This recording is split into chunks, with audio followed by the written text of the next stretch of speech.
two pattern pieces. We have our donut and we have our piece of pie.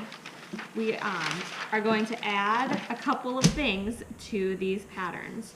So, what is the one thing that is included in commercial patterns but is not included when you draft your own pattern? Seam allowance, that's right. So we are going to add a 1/2 inch of seam allowance all the way around our pattern, and we do that by just taking a ruler. We're going to add that around the outside of our beret top or our pie piece.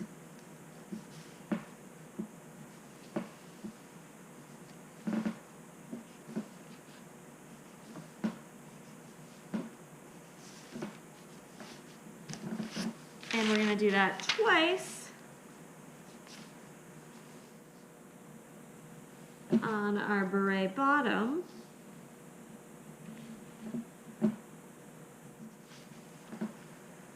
So we're going to do that on the inside and the outside of our donut shape.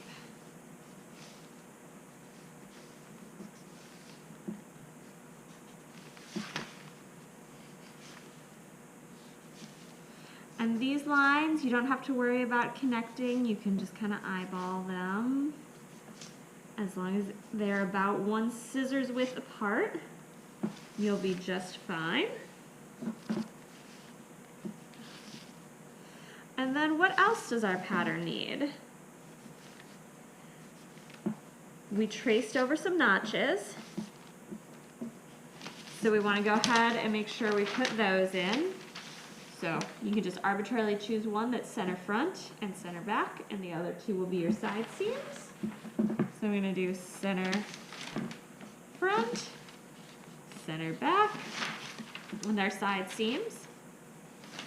We're going to label our pattern. The labeling instructions are written in your book, page 117, but I have beret top. This is our beret bottom. Size, what size your head is, 2-piece beret, and then your name.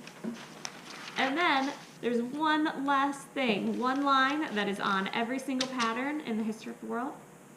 That's right, it's your grain line. We're going to put your grain line on your fabric.